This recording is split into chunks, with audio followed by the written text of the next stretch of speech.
A blessed and joyful morning, everyone, Blessed morning. and welcome to our Sunday worship service here at GC Pampanga Central. So, truly it is a privilege to gather once again as God's people to worship the one who truly alone is worthy of all honor, glory, and praise.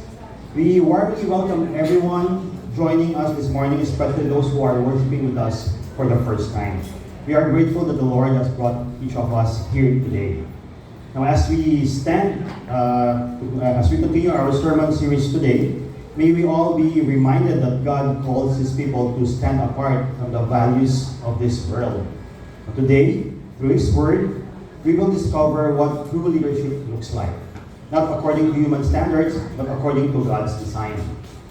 In a world where influence is often measured by success, power, or influence, God calls His leaders to lives of godly character, faithful service, and unwavering devotion to Christ. So let us come before the Lord with humble and expectant hearts, setting aside every distraction, fixing our eyes upon Him alone, and offering Him the worship He deserves. May I invite everyone to stand and as we begin our worship with prayer. Let us pray. Heavenly Father, we come before you, acknowledging that you alone are worthy of our worship. We confess that there are times when we have allowed the values of this world to shape our thinking more than your truth. Forgive us, O Lord, and cleanse us from every sinful attitude and divided affection. Create in us clean hearts, renew a steadfast spirit within us, and teach us to delight in your ways. Today we offer ourselves to you once again. Open our minds to understand your word, soften our hearts to receive it with humility, and strengthen our wills to obey it. We also lift up Pastor Jerry before you, fill him with the Holy Spirit, and grant him wisdom, clarity, boldness, and humility. May he faithfully proclaim your word and declare your truth without compromise, so that Christ alone will be exalted, and your people will be strengthened and transformed. May your Spirit also work in each one of us, removing every distraction and preparing our hearts to receive your word with faith and obedience. Let everything that takes place in this worship service bring honor and glory to your holy name. All of this we pray in Jesus' mighty name. Amen. Amen. Let us remain standing as we read together the passage from Psalm chapter 96, verse 2 to 4. Sing to the Lord, Sing to the Lord. bless His name, tell of His salvation from day to day. Declare His glory among the nations, His marvelous works among all the peoples. For great is the Lord, and greatly to be praised. He is to be feared above all gods. Let's continue our worship through singing with our music team. Amen. Hallelujah, Lord God, we praise you. Thank you, Lord Jesus Christ, for the opportunity of worshiping you in this Holy Spirit. Love you, Jesus. Amen.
Tayo ang bayang pinili ng Diyos. Ang mga tinubos ng kanyang sakripisyo sa krus ng Kalbaryo. Mapalad ang bayang pinili ng Diyos. Ang bayang kanyang pinagbuklod. Dalangin ko, mapuspos tayo ng malalim na pagtanaw ng utang na loob sa ating Diyos na unang umibig sa atin at nag-alay ng kanyang sarili para meron tayong rason na magsama-sama, sumamba at magpuri sa Kanya. Salubungin natin siya ng masigabong palakpak. Sambahin natin ang ating Diyos sa buhay. Hallelujah! Hallelujah! Panginoon, marami pong salamat sa kaligtasan na hatid mo sa amin. Thank you, Lord, for the redemption you brought into our lives.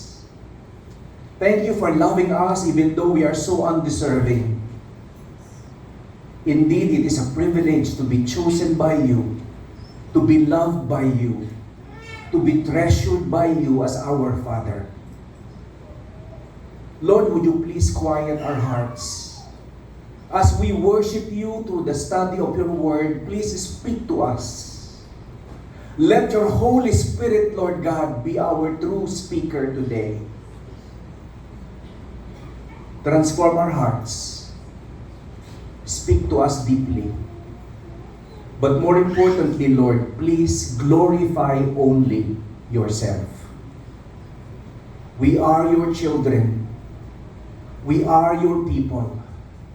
You are our God, our Almighty Father. We bless you, we honor you, we make much of you. And we dedicate this time to you. In Jesus' name we pray. Amen. Amen. Amen. Sige po, let's applaud the Lord. Hallelujah. You may now take your seats. A blessed day to all of you. Welcome to Green Hills Christian Fellowship. This is our GCF Pampanga worship celebration. And as I mentioned a while ago, we will worship the Lord through the study of His Word. Our message for this morning is the continuation of our sermon series on the letter of Paul to Titus. Ang ating pong sermon series entitled Counterculture. At ang ating message entitled A Few Good Men, What True Leadership Looks Like. Pag pinag-uusapan ng leadership sa church, akala ng marami ay hindi yan para sa akin kasi hindi naman ako leader. Nothing can be farther from the truth. We are all involved in leadership. If you are not leading yourself, then you ought to make those who are leading accountable. Why? Because in this church, in this body of Christ, we are a brotherhood of equals. Tayo po ay kapatiran ng magkakapantay-pantay. Bagamat may mga pastor na naglilid sa atin, yun po ay role nila, hindi po yung ranggo. Dahil sa harapan ng Diyos nating Ama, tayo po ay pantay-pantay. Pero ano ba ang ibig sabihin ng pangunguna? What does it mean to lead? Ano ba yung leadership sa church?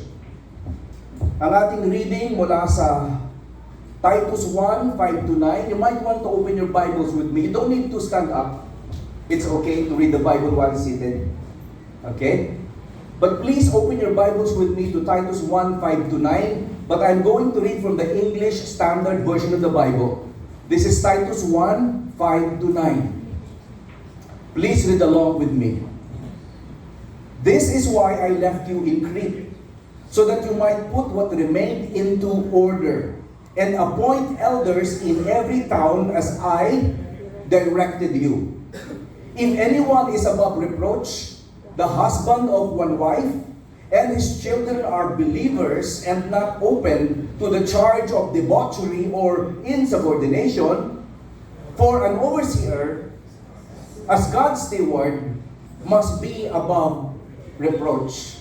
He must not be arrogant or quick-tempered, or a drunkard, or violent, or greedy for gain, but hospitable, a lover of good, self-controlled, upright, holy, and disciplined. He must hold firm to the trustworthy word as taught, so that he may be able to give instruction in sound doctrine and also to rebuke those who contradict it. May the Lord add blessing to the reading of His word. That is Titus 1, 5-9 from the English Standard Version of the Bible. Once again, our message for this morning is entitled, A Few Good Men, What True Leadership Looks Like. Ito po yung mensaheng pinili ng ating senior pastor na si Reverend Joey Melag. But I will preach it for you this morning. Mga kapatid, the local church rises and falls with its leadership. This is according to H.B. Charles. Ang simbahan daw ay magtatagumpay o mabibigo depende sa mga pamunuan nito. Pag yung leadership ng simbahan, yung mga pastor, yung mga elders, ayaw nilang tanggapin yung lalim ng kanilang responsibilidad, ayaw din nilang kilalanin yung katotohanan ng statement na ito. The local church rises and falls with its leadership, mga kapatid. Napakalaki ng impluensya ng pamunuan to the point na ang pagbagsak o pag-ahon ng isang simbahan ay pwedeng nakabase dito. Brothers and sisters, spiritual leaders are of central significance for the local church like GCF Pampanga. Why? Because leaders provide compelling vision, moral direction, relational accountability, and unity in the community. Lahat ito galing at impluensyado ng mga namumuno. Vision, direction, accountability, and unity. Can you imagine? Ang laki talaga ng impact ng leadership.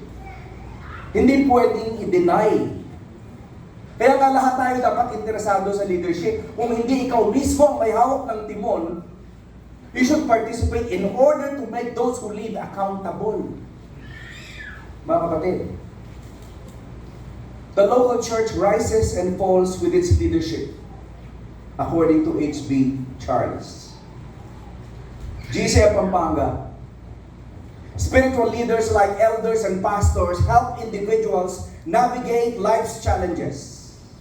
Leaders nurture spiritual growth and align personal values with higher principles. Lahat tayo may mga naisin.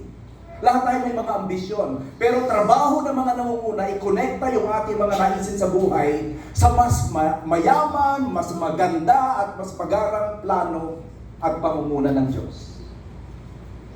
Kaya may leadership sa church. Ina-align niya yung ating mga personal values with the higher principle of God's will.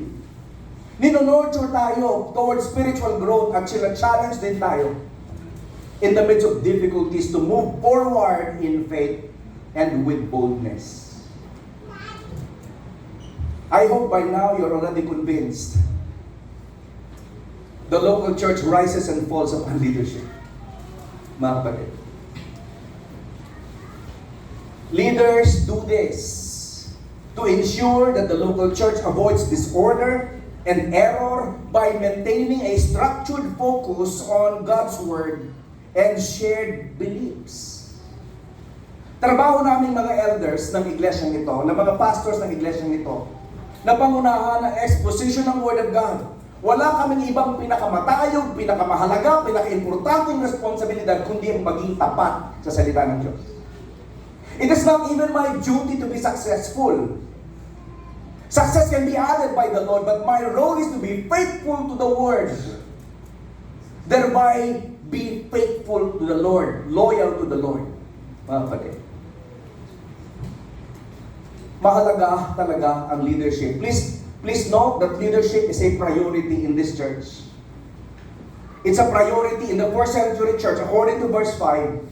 And in our text for today, Paul gave Titus an important mandate that he might put what remained into order by appointing qualified elders. Brothers and sisters, we always challenge people to lead. But please take note, leaders ought to be qualified. Leaders ought to be qualified. Indeed, Christ exercises his supreme authority over the local church like GCF Pampanga by appointing a plurality of godly qualified men called elders, pastors, or overseers. Sa tingin ko, wala aksidente para sa Diyos. Ang mga tinatalaga niya para mamuna sa ating simbahan, siya mismo ang tumawag, siya mismo ang nag-i-empower, siya mismo ang nag-i-enable. Bakit ganun ang aking paniniwala at pananampalataya? Dahil kay Jesucristo ang simbahan ito, hindi sa amin. We do not own this church. This church belongs to the Lord. And I am your fellow servant, mga kapatid. Pero yung mga elders, yung mga pastors, mga overseers, lahat ang inilagay ni Lord para ma-achieve yung purpose niya for His people. Bakit nga? Dahil tayo ang bayang pinili ng Diyos. Elders are to be established in every town according to Paul, emphasizing that a church's health depends strictly on its leadership. Kung ang mga namumuno sa simbahan ay spiritual, baka Diyos, hindi nalilito sa mga prioridad ng buhay, alam niyo kung ano mangyayari? The Lord will add to our number daily those who are being saved. He will strengthen us from within, and He will use our lives to speak the gospel to the nations around us. Elders ought to be empowered. Mga leader talaga ang naghahatid ng tagumpay sa simbahan, mga kapatid. Pero merong role ang bawat member na makilahok, makipanalangin, at ang pinaka-importante, you must learn to hold your leaders accountable. Mga kapatid. Churches need leaders who are totally committed to Jesus Christ and who are living the way God wants them to live. Kung gusto nyo ma-bless ang simbahang ito, tiyakin ninyo na ang mga pastor at elders ninyo nabubuhay ng tama ayon sa pamantayan ni Jesucristo. Kasi kung meron tayong mga leaders na nagko-compromise ang kanilang pananampalataya, sin in the camp will infect us all. Kaya nga, duty ng bawat isa na bantayan ng bawat isa. Hindi ka nabubuhay para sa sarili mo lang. Magkakaugnay tayong lahat dito sa iisang katawan ni Kristo Jesus. You belong to me and I belong to you. You are accountable to me and I am accountable to you. Yan ang ibig sabihin ng pagiging body of Christ, mga kapatid. True leadership in the body of Christ extends far beyond human credentials. It is not defined by worldly education. Hindi porkit nakapag-seminaryo ka, hindi porkit nakapag-seminar ka, ikaw na yung kikilalaning leader. No. Hindi yan nakabase sa mga natural talents or personal popularity. Hindi porkit madami kang na-disciple at ang daming kumikilala sa iyo, ikaw na ang leader. Hindi ganon. Si Lord palagi ang nagtatalaga. Dahil Kanya ang Eklesiya. Mga kapatid, Christ calling for elders or pastors who lead by example. They ought to anchor their gifts in a humble and steadfast commitment to God's Word and God's will. Mahalaga na yung mga nangunguna, tunay na nag-uugat sa salita ng Diyos. Naintindihan ng bawat pastor at bawat elder na ang pinaka-responsibilidad nila ay maging tapat sa salita ng ating Panginoon. Kung mabe-bless man ang simbahang ito, hindi yan dahil sa gifted yung mga pastors and preachers, no? Mabe-bless ang bawat member ng simbahan, depende kung tayo naging tapat sa salita ng Panginoon. You know why? Because only the Word of God can bless. As a pastor, I don't have the power to bless you. Only God can. And He will do so through the power of His Word. Kaya nga mahalaga na tayong lahat merong commitment to the Word of God.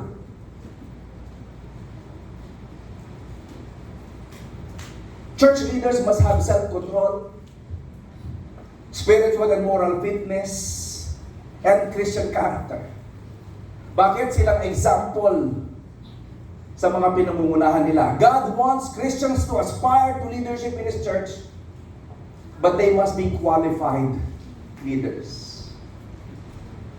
Alam niyo, nabibless po ako kasi Nung nag-umpisa ako sa church na ito, marami sa inyo hindi naman nasa leadership. Pero ngayon nasa leadership position na.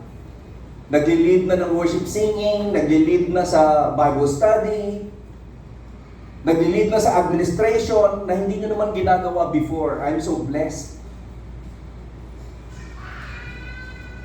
Isang pagpapala, makita na kayo'y binabago ng Diyos at ginagamit niya para sa kanyang kaluwalhatian. Lahat tayo tinatawag niya maglingkod. At ang ilan sa atin tinatawag niya para mamuna. But please take note, please listen and listen well. This is very important. Who you are before God is far more important to Him than what you can ever do for Him. Huwag kang malito. God is more interested in your character than in your talent. He's more interested in who you are than what you can give. And you ought to worship Him from the heart. Ang tunay ng pagsambang ninanais ng Diyos mula sa iyo. Ang iyong buong pagkatao na Kanyang tinubos sa krus ng Kalbaryo. Yun ang pagsambang nararapat. Yun ang pagsambang tama natin dapat gawin.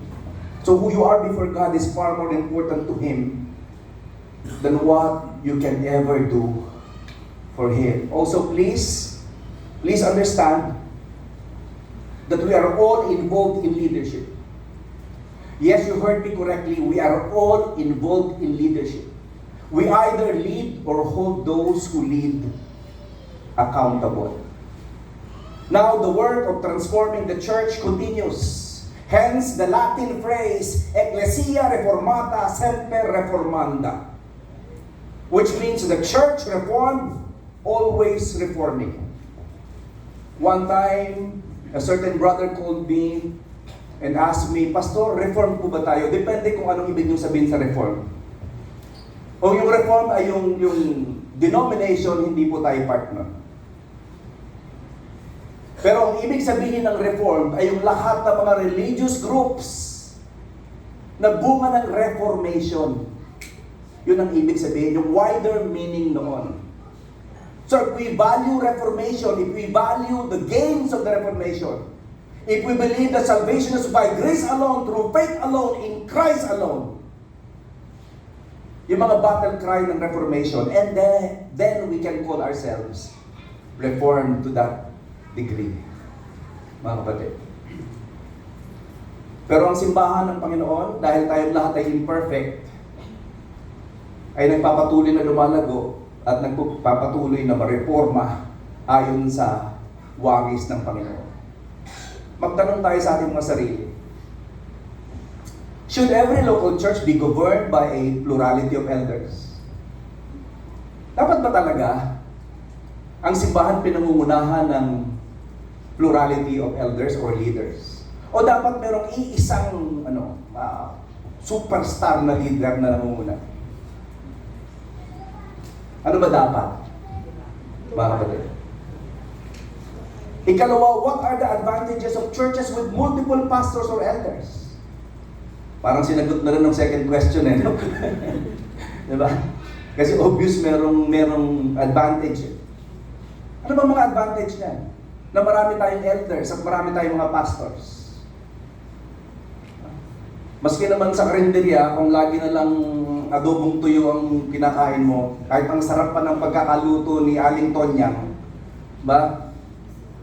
Magsasawa ka rin eh. Ang sarap yung may iba't ibang mga pagkakahain sa iyo, hindi ba?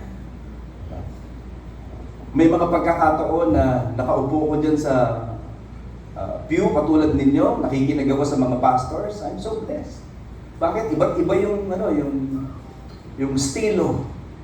But the same faithfulness to the word. May mga advantages talaga. Ikatlo, what did Paul mean by his general requirement above reproach? Bakit ganun? Above reproach daw dapat leader. Tanungin nyo nga yung mga elders niyo, above reproach ba kayo? Is it even possible to achieve that? Really? Mamaya, tanungin nyo ako, ano? Pagbaba natin dito, is it possible to achieve that kind of lifestyle above reproach?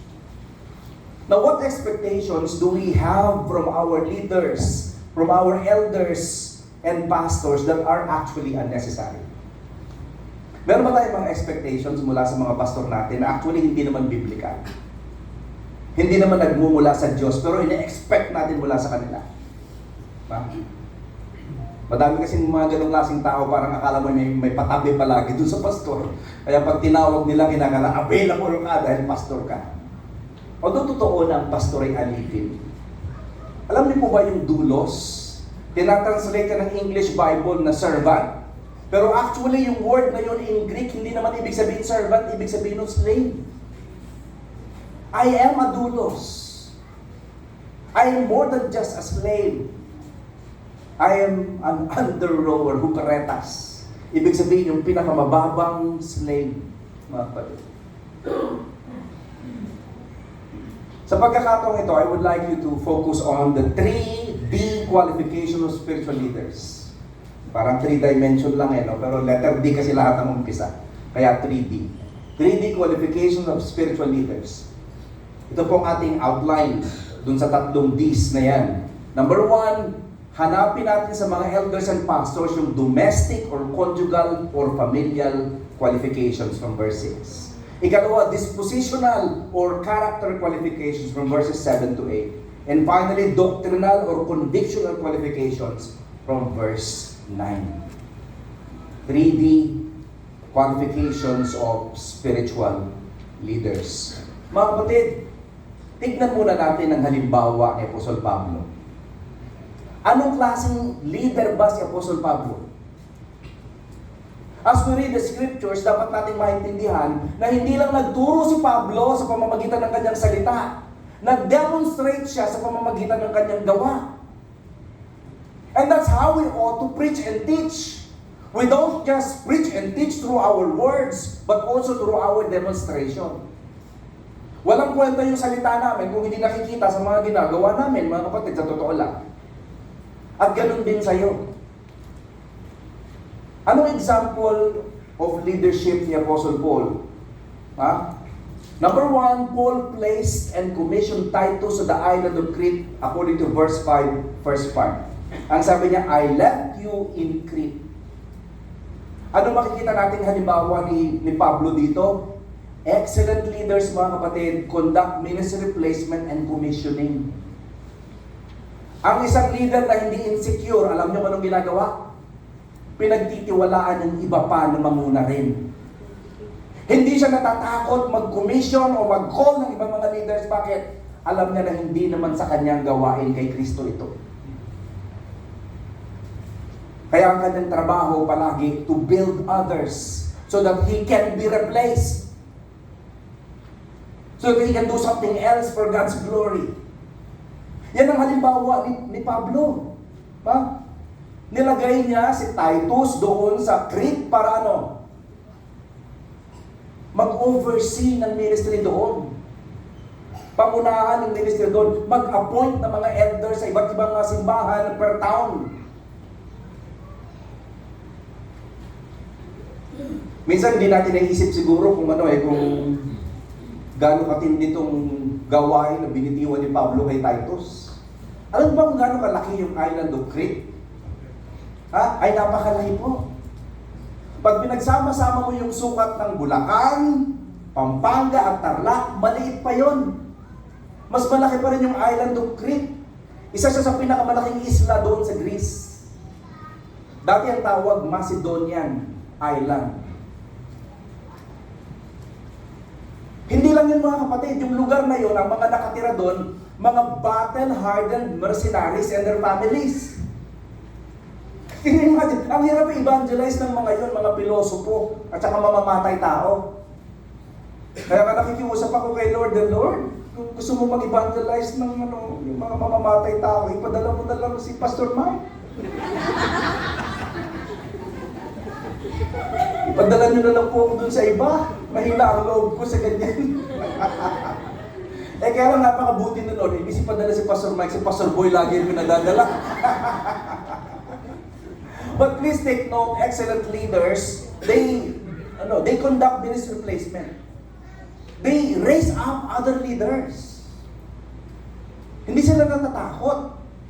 magtiwala ng leadership sa ibang mga tao dahil alam nila na kay Lord ang gawain. Ikalawa, Paul passed on and delegated to Titus the unfinished ministry task. Sabi sa second part ng verse 5, put what remained into order. So ang trabaho ni Titus ay ano? Tiyakin na yung mga gawain dun sa island of Crete ay ano, mapamumunahan ng tama, maiaayos yung mga iglesia. Malalagyan ng structure, mapupunan ng mga leaders. Kaya nga ang goal niya is to appoint elders. Anong ginawa ni Pablo? Nag-delegate, mga kapatid. Anong lesson ang dapat nating makita? A good leader knows how to delegate and pass on the baton of ministry. Alam niyo po ba yung ating GCF Pampanga West? GCF Pampanga South. At saka, konting tulong sa GCF Pampanga is actually, ang primary founder din si Pastor Boy Soliman. Pero pagkatapos nilang gawin yung trabaho ng evangelizing department, anong ginagawa? Ililipat dun sa mga ibang manggagawa. Kung iba-ibang tao lang yan, iisipin, ay ako nag-umpisa dito, akin to. Abay, may mga ganun tayong simbahan dun sa norte. Na-encounter ko yung mga ganung klaseng pastor kung kailan tumanda, walang pinagkatandaan. Ang gustong gawin, tipunin ng lahat ng mga churches na natatag niya at siya ay gagawin niya ang sarili niya bilang bishop. Kamate. Bilang area director ng North Luzon, nakaka-encounter ako ng ganung klaseng mga leaders, ganung klaseng mga pastors. Ayaw mag-build up ng iba, ayaw mag-delegate, ayaw magpasa ng ministry. Pero ang GCF Pampanga,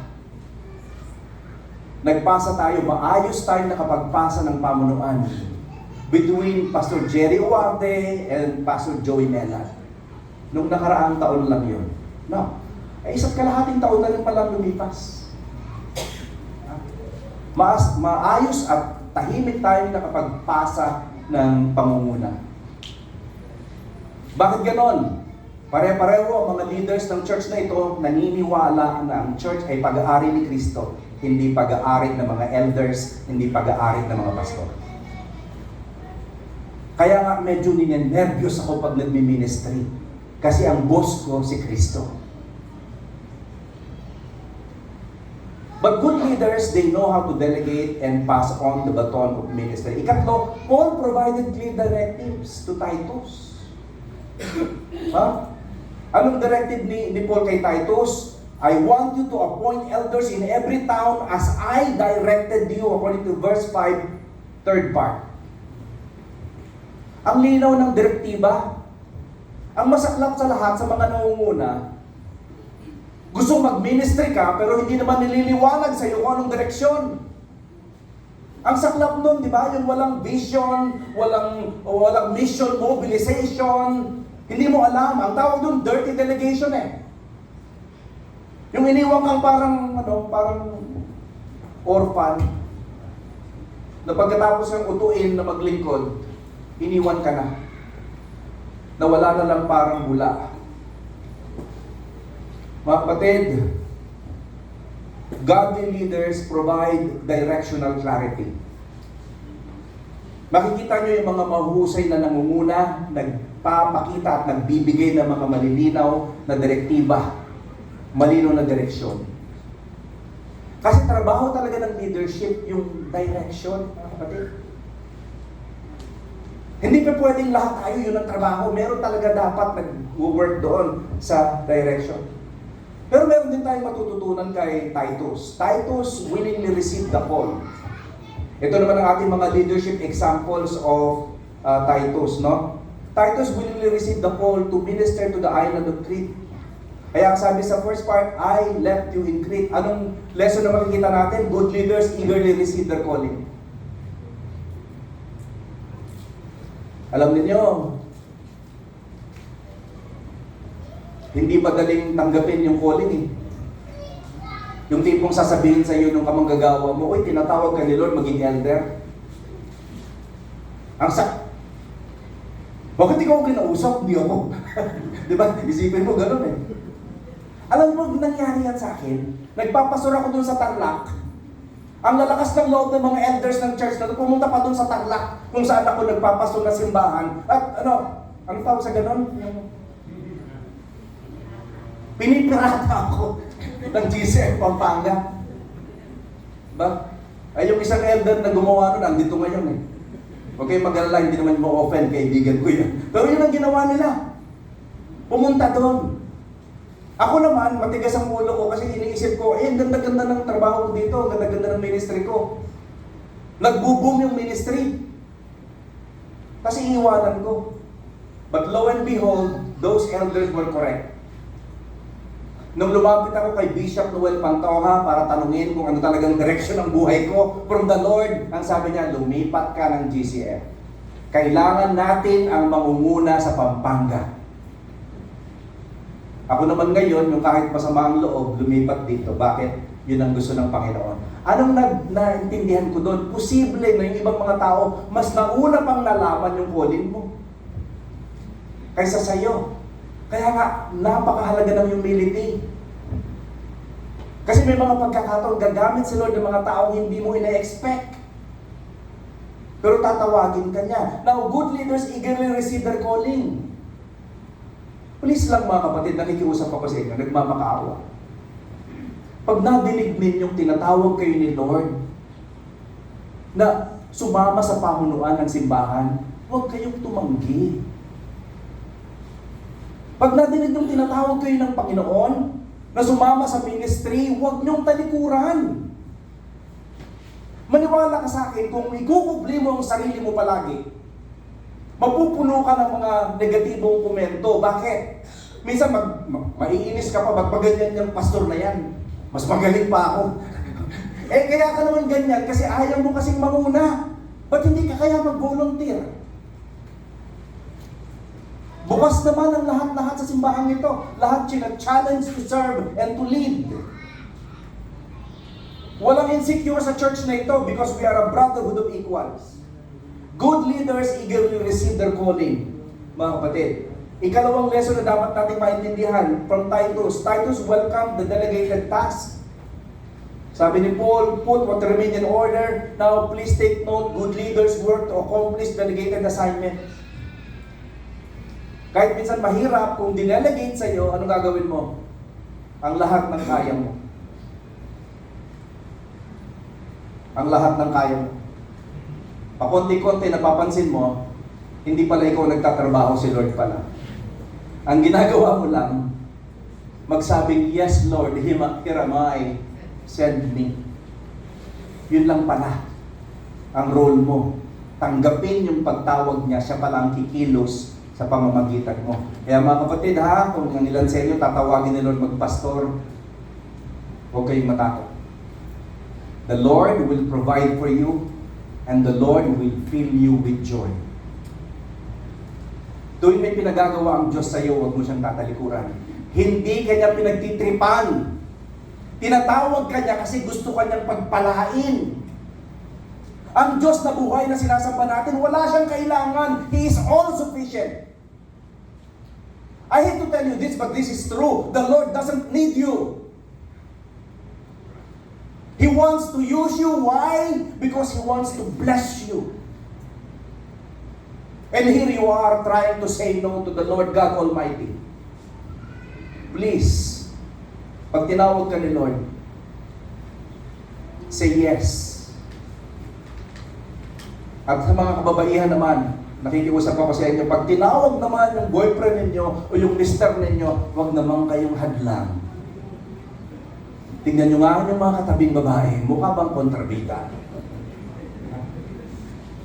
Tulungan ninyo ang inyong kapatid, ang inyong ama, ang inyong mga kuya, ang inyong bunsong kapatid kung tatawagin sila ng Panginoon.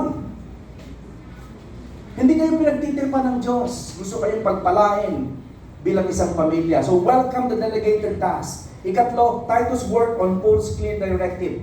Ano yung directive? Appoint elders in every town as I directed you. Mga kapatid, excellent leaders are good followers. Please listen and listen well. Gusto niyong malaman kung mahusay ang isang leader? tignan nyo kung paano siya nung siya ay follower.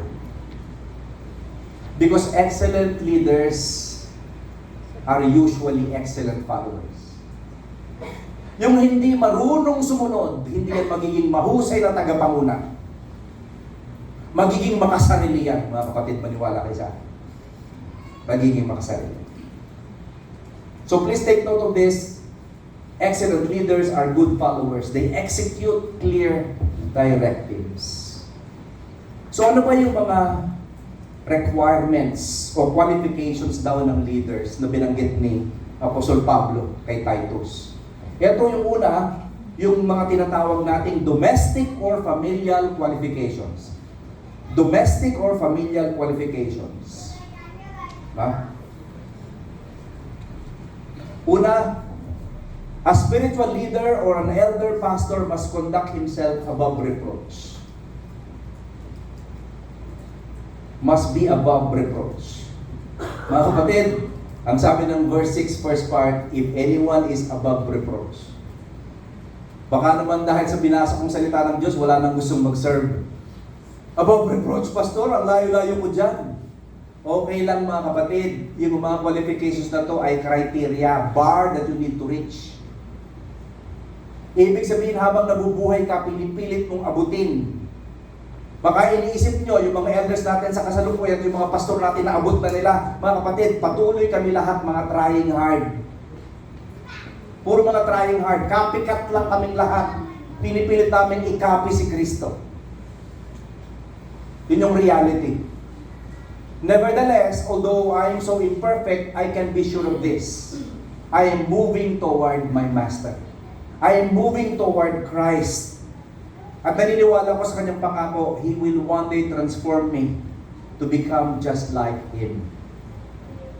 So if anyone is above reproach, yun yung unang-unang requirement or qualification. The term above reproach ng ESV or blameless in other translations comes from the Greek word anagkletos. It simply means unaccusable, not convictable, not blamable. Mga kapatid, sa totoo lang, ang daming mga may topak sa mundong ibabaw. Kahit malinis ang buhay mo, gagawin ka ng kwento, gagawin ka ng istorya, pipilitin kang ma-impeach. Okay? Ang daming pwedeng gawin sa iyong kalokohan. Ang linis-linis ng buhay mo, ako sa hanggang nanguha ng perang hindi sa iyo. Kahit wala namang ganon. Meron akong kilalang ganong pastor Pinagbintangan ng mga leaders na nagnakaw doon ng milyon-milyon. Minsan wala namang naging milyon doon sa kaba ng simbahan nila. Ang lalakas ng apog. Mga kapatid.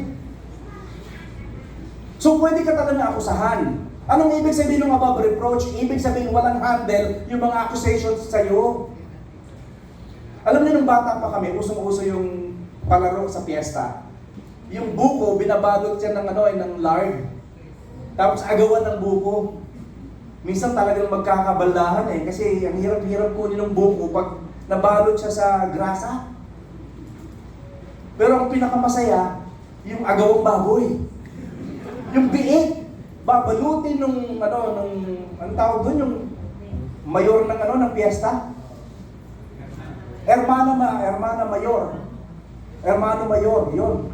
Babalutin niya ng grasa yung biik, tapos pakakawalan sa gitna ng plaza, bahala na kayo kung sino makakuha sa kanya. Akala nung iba, hindi nangangagat yung biik. Nangangagat din po yun pag na-threaten. Nakakita na ako ng nakagat ng biik sa labi. Pero hindi niya binitiwan, talagang gusto niyang mag-uwi ng baboy. Pero ang hirap-hirap ulihin, bakit madulas, palos. Ang ibig sabihin ng above reproach, unblameable or blameless, mga kapatid. Pare-pareho yung root word niya, yung meaning, pwede ka pa rin akusahan, pero walang magpo-prosper na accusation sa'yo. They will try to level judgments against you, but they will all miserably fail.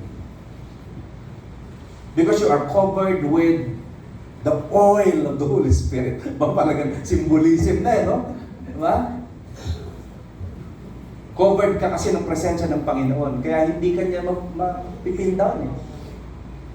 At sa mga pagkakataong akala nila tapos ka na, ang gagawin nila, itataas ka. Bibigyan ka pa ng mas dakilang gawain. Dahil alam niya that you're humbling yourself before Him. Huwag tayong matakot mga kapatid. Ang ibig lang sabihin ng blameless or above reproach ay yung hindi kayang kapitan ng akusasyon. Parang yung dahon lang ng gabi pag umulan. Dumadaan lang ang tubig, hindi siya nababasa. Tumingin nga kayo sa inyong katabi. Mukhang hindi pa nabasa. Ha? Hindi naligo ng 3 araw. Yung pala yun eh, no? Ba? Kaya pala hindi basa. Joke lang po mga kapatid. So, the word refers to a man of integrity and uprightness with no valid allegations or charges. Yun ang ibig sabihin ng salitang blameless or above reproach. This leadership qualification is also found in 1 Timothy 3 verse 2, where an overseer is required to be above blame. You ought to be above blame. Pag pastor ka, dapat ganyan. Pag elder ka, dapat ganyan. And if you're aspiring to become part of the leadership, mag-practice ka lang maging ganyan. Opo, attorney. Yan. The highlight is on a life testimony that's pure, reflecting the holiness expected of church leaders whose lives point to Christ. Kaya nga si Dr. John Lennox says to pastors, there are 5 gospels. Akala ko ba 4 lang? Hindi, sabi niya 5. 5 gospels. Matthew, Mark, Luke, John, and you. Why? Because your life is a living testimony. Your life is a living, moving gospel. Ha? Through your life and through your leadership, people should know Christ. Tignan mo ang iyong katabi, mukha bang kawangis ni Kristo? Silipin mo. Pastor, ang lapit. Malapit.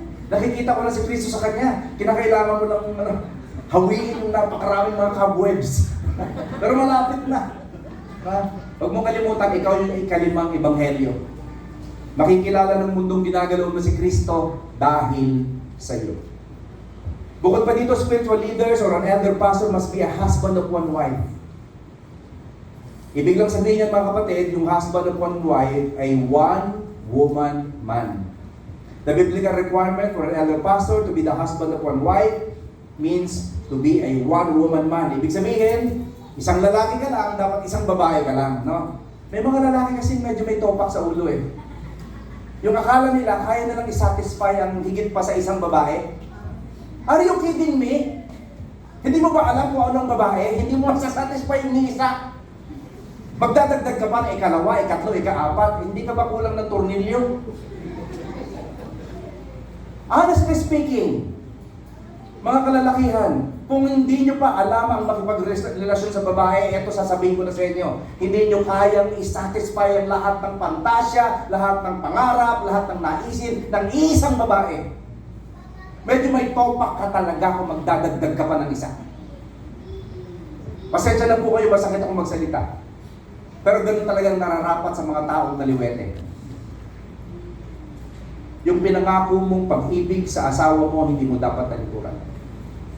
In fact, napakahalaga ng faithfulness mo sa asawa mo. Ginawa ng Diyos na salalayan yon kung kukunin kang leader sa simbahan. Kasi hindi daw pwedeng pagtiwalaan ng isang lalaking hindi marunong maging tapat sa kanyang kabiyak. Maniwala ka sa akin, hindi mo kayang mahalin ng todo si Kristo. Kung yung babaeng pinakasalan mo, hindi mo kayang mahalin ng labis. Huwag mong lokohin ang sarili mo. Ine-emphasize nito yung importance of faithfulness in marriage and stability in the home. Mga kapatid, this qualification stresses the importance of marriage and fidelity as a sign of one's capacity to lead the church well. Kung hindi mo kayang pangunahan yung iyong kabiyak, paano ka makakapanguna sa simbahan? Marriage is so important to God for it reflects the relationship between Christ and the church. And because of this, in Ephesians 5:25-33, Christ is portrayed as a faithful husband.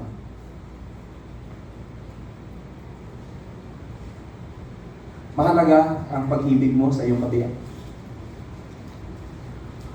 Pinahahalagahan niya ng Diyos. Bukod pa dito, a spiritual leader or an elder pastor must first minister to his own children. Verse 6, third part. Ang sabi dyan, and his children are believers and not open to the charge of debauchery or insubordination.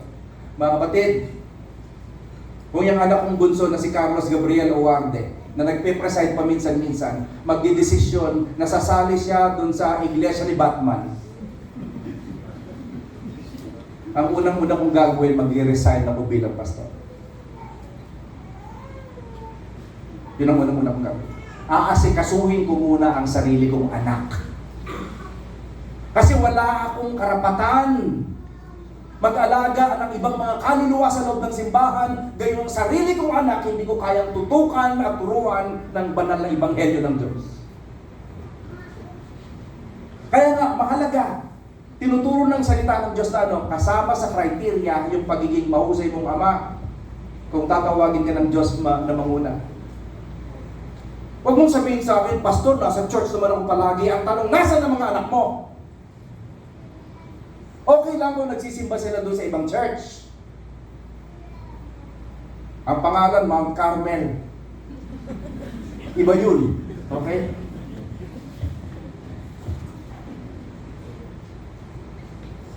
Mahalaga na makita mo na may responsibilidad ka sa iyong mga anak. Hindi porket nag-church ka at nag-ministry ka, akala mo yun na yun. Big deal kay Lord yung family life mo.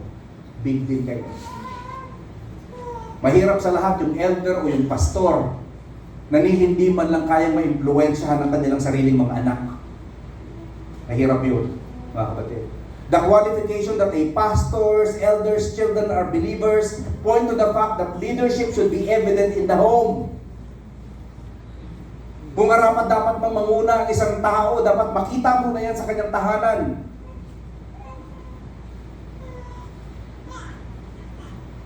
The spiritual condition of the pastors and elders' kids reveals the elders' influence and teaching within the home. An elder's or pastor's ability to lead his children in faith reflects his ability to lead the church.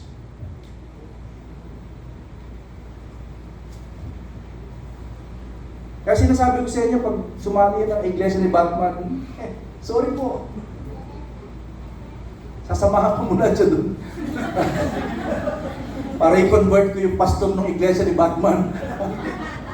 Ha? At dadalhin natin dito. An elder's or pastor's ability to lead his children in faith reflects his ability to lead the church, mga kapatid.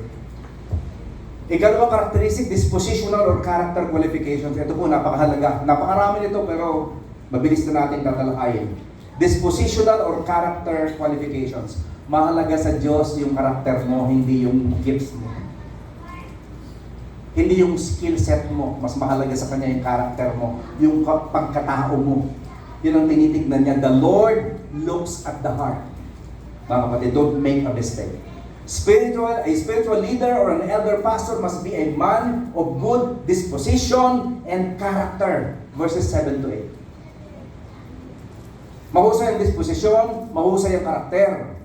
For an overseer, as God's steward, must be above reproach. He must not be arrogant or quick-tempered or a drunkard or violent or greedy for gain. Mga kapatid, nagpalit na ng tawag kanina, elder, ngayon overseer. Pareho lang po yun. Yung words na elder, pastor, or overseer can be used interchangeably in Scripture. Pare-pareho ang meaning nun. Kaya nga, paiba-iba yung paggamit ng mga authors ng Scripture. Akala ng iba, pag bishop, mas mataas kaysa sa pastor, hindi ko yung totoo. Dalawa lang ang opisina sa New Testament Church. Elder and deacon. Ano po yung pastor? Yung pastor ay role ng isang elder na may shepherding gift. Ano po yung bishop o yung episkopos sa salitang Griego? Yun po ay isang elder na mayroong administrative gift. Sa madaling salita, ako ay mayroong speaking gift at saka shepherding gift. Ako ay elder na pastor. Si Dr. Perry Malyari ay isang elder na mayroong administrative gift. Siya ay bishop, obispo siya. Ma, sorry po. Ubis po. Ma? Naiyak tuloy yung bata, sorry po. Nagalit yung bata. Ba't ka nagbibigay ng ganyang joke? Sabi niya. So overseers are also God's steward. They must be above reproach. Ha? At tingnan nyo anong sinasabi dito. Pag leader ka ng simbahan, steward ka. Ibig sabihin, katiwala. Huwag kang kumilos na parang ikaw may-ari ng simbahan. Magkakapantay-pantay tayo dito, walang mas mataas. Walang mas mataas. Mga kapatid, kung matagal na kayo nag-church sa lugar na ito, kayo may-ari ng church na to. Hindi ako, tayo. Actually, nakikisilong lang tayo kay Kristo, siya ang tunay na may-ari nito. Anong tawag sa mga leaders ng church? Stewards, katiwala. Pag may mga kumikilos na para bagang sila may-ari ng lahat-lahat, ilagay ninyo sila sa tamang lugar. Hindi ko may-ari nito si Lord. Kaya nga nung susunod, dapat daw hindi arrogant, dapat hindi quick-tempered, at lalong hindi naglalasing. Nakakahiya naman yung elder na tuwing hapon umiinom ng syoktong. Hindi ka binong po. Kalalaki ng tao, baka mamaya mag-benz ka niyan. Binong po ka dyan. Hindi daw pwede yung violent or greedy for gain, mga kapatid. Spiritual leaders must possess the following negative stated characteristics. Ano yun? Number 1, not arrogant. Number 2, not quick-tempered. Number 3, not a drunkard. Number 4, not violent. Susunod, not greedy. Lahat yan nasa verse 7. Mga negatively stated characteristics. Isa-isahin ko lang ng mabilis. A spiritual leader must not be arrogant or self-willed. Arrogance signifies a stubborn or big-headed insistence on one's own way. Yung tipong ayaw mo makinig sa payo ng iba dahil tingin mo ikaw ang laging tama. Arrogance ang tawag doon. In Scripture, leadership is characterized by humility and submission toward God and others. Lagi akong on the lookout kasi pwedeng gamitin ng Diyos ang kahit na sino para mangusap sa akin. One time na, ginamit ni Lord na mangusap sa akin yung taong bago lang sa simbahan. And yet, yung statement na binitiwan ng mama, humbled me down. So, hindi pwedeng arrogante sa simbahan, lalo na kung leader ka. We ought to be submissive toward one another. Spiritual leaders are called to serve others, not to dominate or lord over them. They do not pursue personal gain. Instead, they align themselves with the servant leadership model of Jesus Christ, found in Mark 10:42-45. Leadership is service, mga kapatid.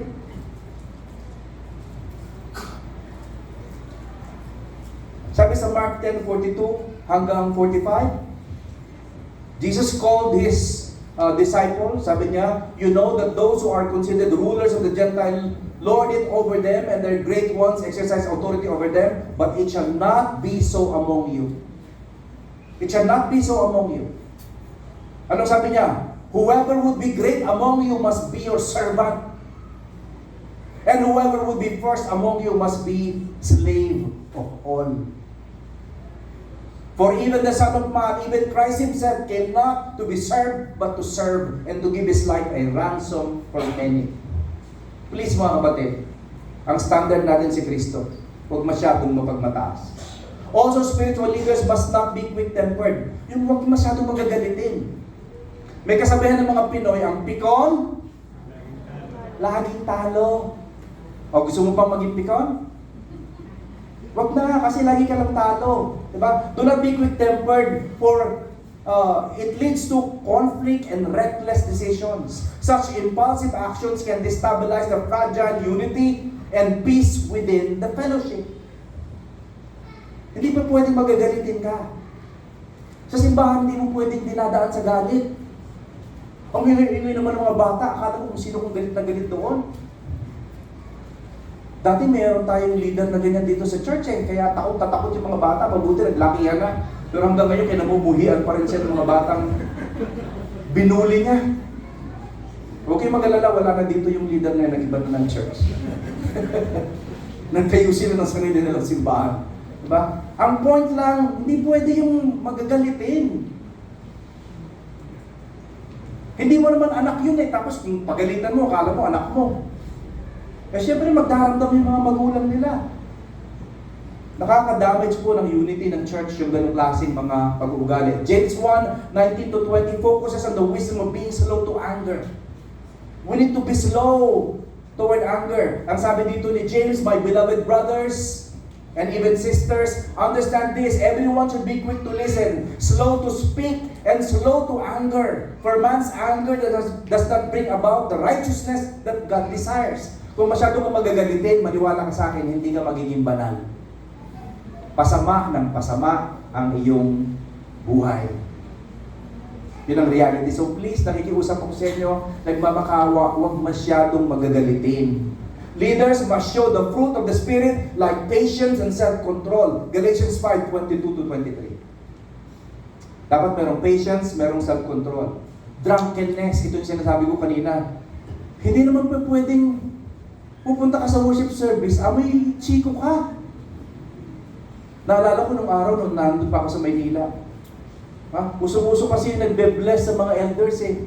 Tuwing nagbe-bless ako dun sa isang elder namin, kitang-kita ko yung kamay niya, may mga nikotin. At pag nagbe-bless ako, amoy na amoy yosi. Sabi ko sa kanya, nakaka-bless ka kuya.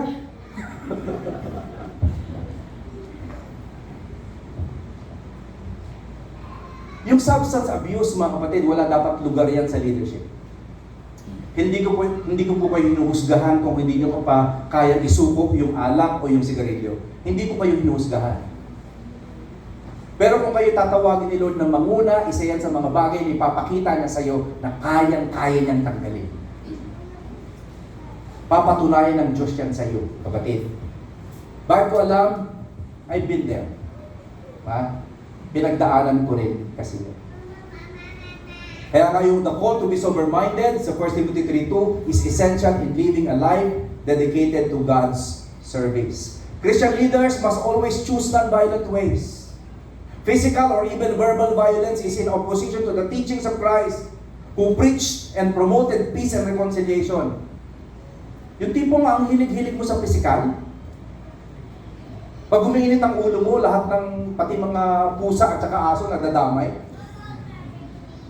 Nagalit ka lang, biglang, yung isisip pala, sinipa mo na yung pusa ng kapitbahay. Wala namang kamalay-malay sa iyo yun, wala namang ginagawa.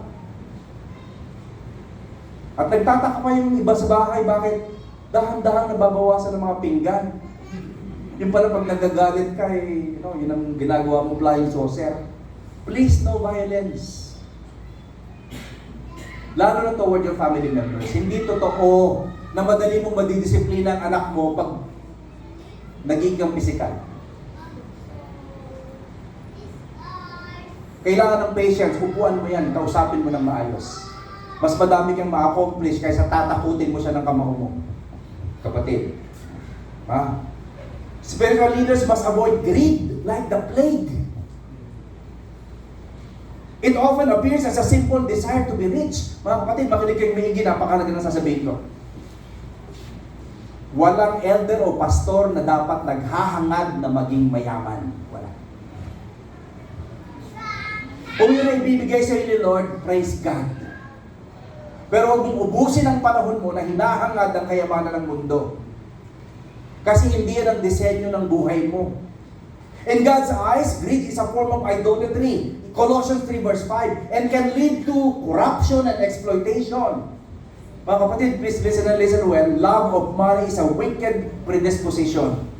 Paul warns against it in 1 Timothy 6:10, for it can distract from spiritual priorities. Huwag mo sabihin sa akin na okay lang naman yung maghangad na yumaman. Yan ang sinasabi ng mga prosperity gospel preachers. Pero wala yung ground sa scripture. Wala. Mga kapatid, greed is very dangerous. Pag isang pastor o elder, labis na naghahangad ng comfort sa buhay niya dito sa lupa, ayaw na niyang umalis. Ayaw na niyang lisanin ang buhay na ito. Actually, hindi niya na pahalagahan yung kung anong mana niya sa kabila. Kasi nabubulagan siya ng realidad na hindi ito ang tahanan mo. Hindi ka taga-lupa, taga-langit ka. Sabihin mo sa katabi mo, hindi ka taga-lupa, taga-langit ka. Although yung iba, amoy lupa. Mga kapatid, love of money is a wicked predisposition. Nagbigay ng warning si Pablo na wag. Delikado yan, kapatid. Spiritual leaders are to be content with the blessings of God. Kontentado ka dapat sa kung anong binibigay ng Diyos sa iyo. Hindi masyado kang mapaghangad. Kung anong binigay niya, maging masaya ka doon. Purihin mo ang Panginoon sa kung anong binigay sa iyo. Hindi yung hindi ka na makatulog dahil sa hangad mo na kung anong huling pinaka-latest na BYD na kung ano. Diba? Gusto mo bumili ng bagong kotse, yung hybrid. Bakit? Dahil lang sa bumili yung kapitbahay mo. Ano ba yan? Diba? Delikado yung greed, mga kapatid. Be content with the blessings God inaalaw ni Lord to give you. Imitate mo yung contentment and selflessness ni Christ, who had no place to lay His head, Matthew 8:20, and taught that one cannot serve both God and money. One cannot serve both God and money. Mga kapatid, ang orientation natin simple lang. It is okay to earn money for as long as you know full well na yun ay servant, yun ay enablement. You don't go after it in order to enjoy it. Kailangan lang yun para mapaaral ng mga bata, para maayos ang iyong sariling tahanan, para makapagbigay sa church, pero hindi mo dapat yun lagyan ng kagalakan mo. Ang tunay mong kagalakan hindi makikita sa pananalapi. Spiritual leaders must possess the following positively stated characteristics sa verse 8. Hospitable, lover of good, self-controlled, upright, holy, and disciplined. Ang haba naman kasi ng tekstong na-assign sa akin, mga kapatid. Sa totoo lang, napapagod na ako. Pero ito yun. Hospitable, lover of good, self-controlled, upright, holy, and disciplined. Yan yung mga characteristic daw na dapat meron yung mga spiritual leaders. Christian leaders should not hesitate to be hospitable. Mga kapatid, makinig po kayo maigi. Please do not hesitate to be hospitable. And share with those who need a meal or a place to stay just because you are too busy or not wealthy enough to be welcoming and helping. Kung nilagay ka ni Lord sa isang sitwasyon kung saan pwede kang maglingkod sa iba, maglingkod ka. You cannot outgive God. You cannot outgive God.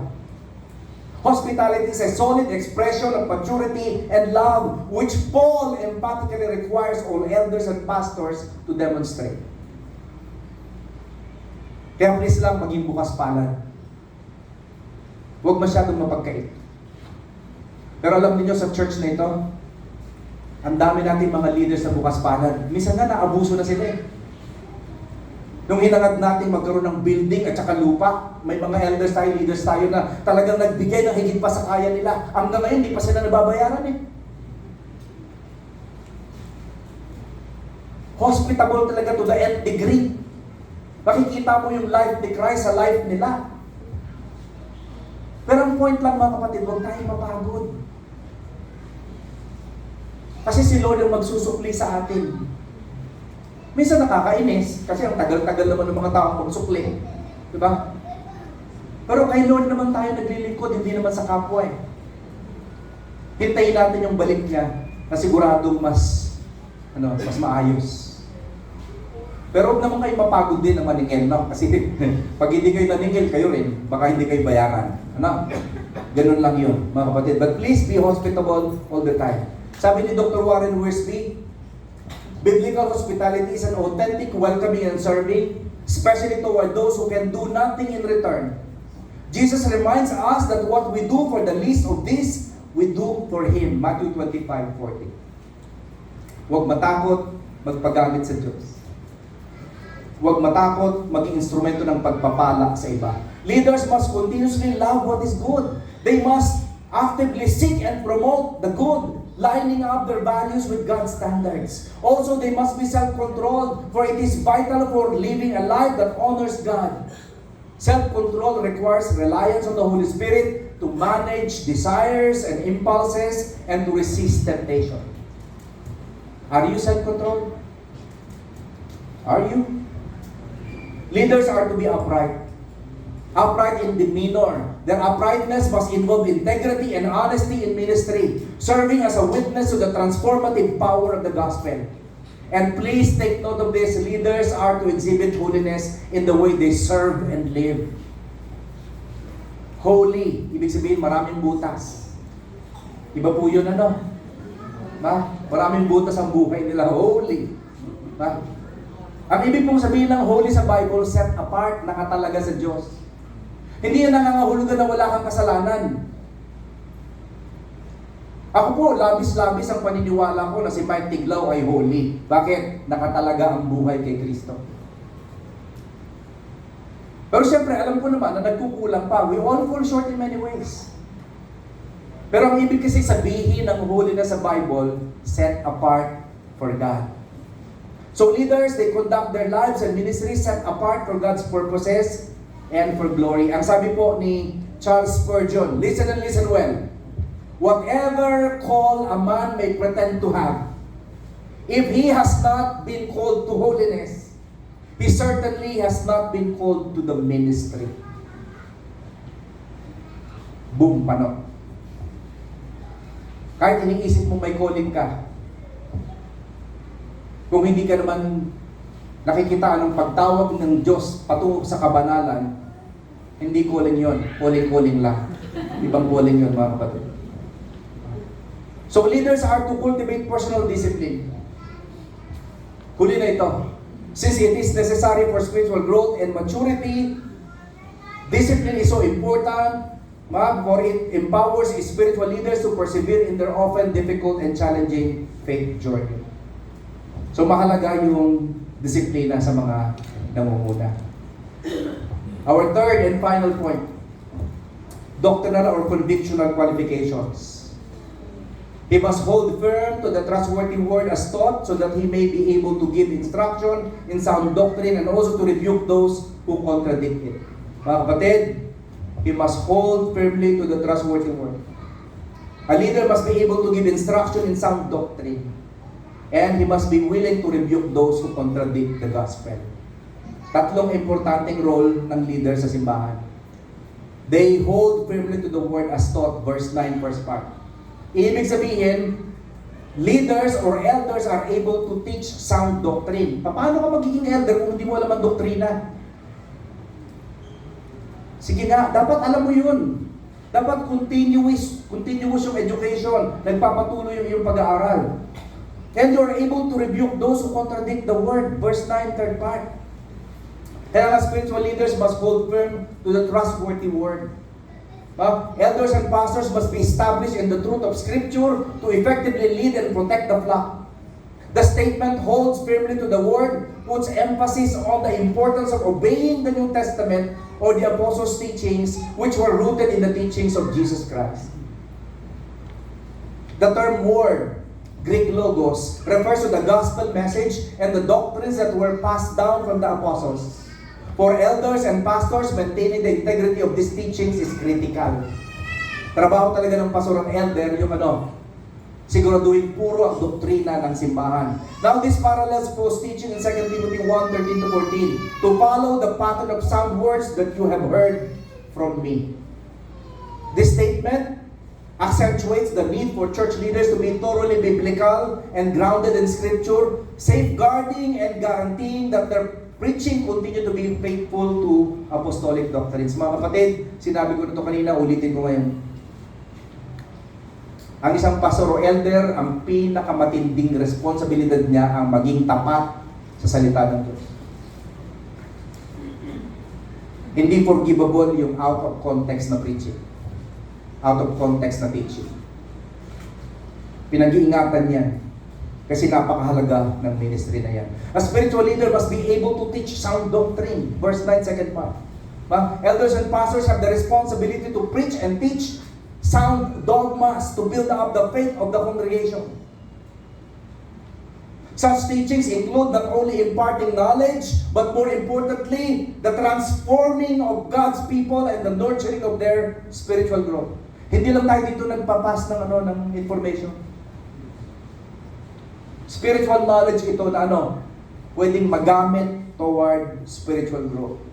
The term sound doctrine, Greek, didaskalia, te, hagiognosis, indicates health and wellness, signifying that the teachings should be free from error and conducive to spiritual well-being.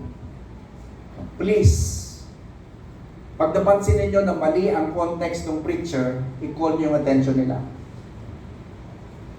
Pag napansin niyo na si Pastor Jerry, lahat yata ng preaching niya, 50% galing kay AI, i-call attention niyo si Pastor Jerry.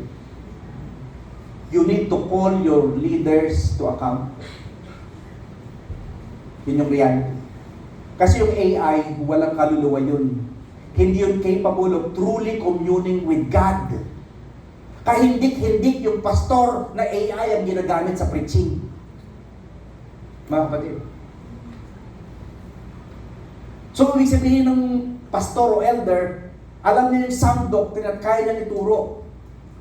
Hindi siya nagre-rely sa isang inanimate object to compose his message for Wednesday or Sunday. Hindi ganon. The truth and encouragement which sound doctrine provides enables believers to remain steadfast in their faith despite trials and challenges. Napakahalaga nito mga kapatid. Also, a spiritual leader must be able to rebuke those who contradict the word. Pag leader ka, hindi pwedeng goody-goody. Kasi pag leader ka, dapat handa kang mag-rebuke, mag-correct ng error sa buhay ng iba. Mga kapatid, nakikiusap ako sa inyo, pag mali, mali. At pag mali ka, huwag mo nang ipagtanggol ang sarili mo. Humble yourself. Lahat tayo nagkukulang talaga. Hindi mo kinakailangan pagtakpan ng sarili mo kaya hindi tayo nahihil. Bakit? Ayaw natin aminin ang ating pagkukulang. Please be brave enough to admit your imperfections. And you will realize you will be empowered by the Lord to be a better person soon.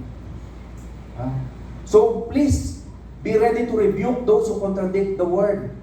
Elders and pastors are duty-bound to defend the faith and engage in meaningful apologetics. Ano bang ibig sabihin ng apologia or apologetics? Pinagtatanggol mo ang pananampalataya. Kapatid, kung matagal ka ng Kristiyano, tapos takot ka pa na makipag-usap sa kapitbahay mong Sabadista o di kaya iglesia ni...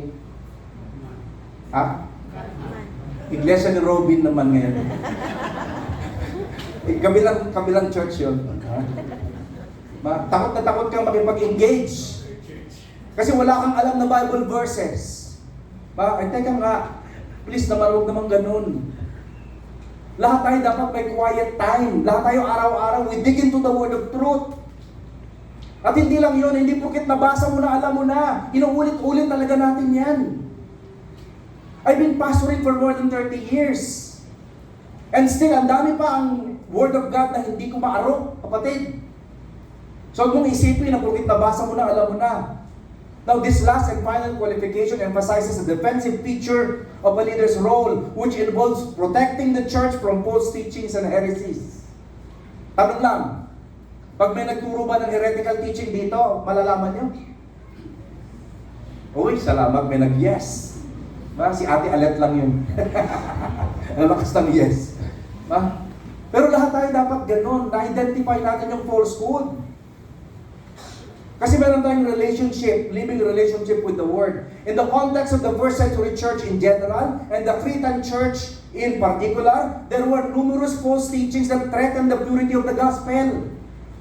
The ability to counter such false teachings entails a deep understanding of the Bible and the ability to distinguish truth from error.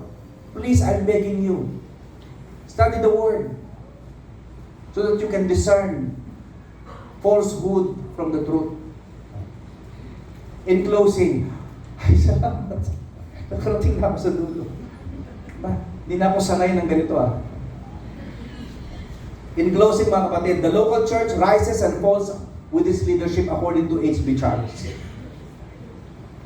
Godly leaders provide clear direction and a compelling vision. Godly leaders protect and defend the flock. Mga kapatid, mahalaga yung leadership sa church. Enumerate ko lang na mabilis. But please open your mind and your heart. Godly leaders provide clear direction and a compelling vision. Godly leaders protect and defend the flock. Godly leaders demonstrate and set examples. Godly leaders build up and develop others toward Christ. Godly leaders are Christ-dependent and Spirit-led. Godly leaders are strong and courageous. Godly leaders are desperately needed in our generation. Mga kapatid, so please, I'm begging you, please be one. Be a leader in this church. In whatever calling, please say yes to the Lord. Love the Lord Jesus Christ by serving in the body of Christ. Be a leader. Ito po yung aking sermon outline for today. 3D qualification of spiritual leaders. Point number 1, domestic or familial qualifications from verse 6. Point number 2, dispositional or character qualifications from verses 7 to 8. And finally, doctrinal or convictional qualifications, verse 9. Lahat po yan, kailangan para magkaroon tayo ng matatag na pamunuan sa ating simbahan at malaman nyo rin kung paano kikilos pag tinawag kayo ng Diyos. That's because here at GCF Pampanga, we are in the ministry of knowing Christ deeply and making Him known widely. To God be all the glory. Let's pray. Father God, thank you for giving us the patience to sit under your word. Thank you for giving us the freedom to worship you through the study of your word, although it is difficult. Thank you so much that you enabled us with peace, you enabled us with patience to hear from you, and more importantly, to be transformed by your Spirit working within us right now. I-bless mo po ang mga katotohanan aming tinalakay.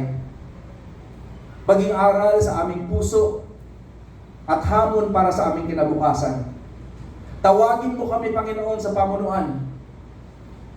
Tatalima kami sa pagtawag mo. At Lord, gamitin mo po kami ng lubusan para sa iyong kalwalhatian lamang. Ang lahat ng nasa amin nagmula sa iyo. Ang lahat ng mabubuting bagay na meron kami, ikaw ang may hatid.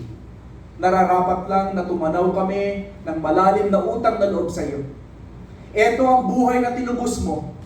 Muli namin pinagkakaloob sa iyo. Tawagin mo kami at maglilingkod kami sa iyo. Ito po ang panalangin namin at deklarasyon sa ngalan lamang ng aming Panginoon Jesucristo. Amen. Amen. Amen.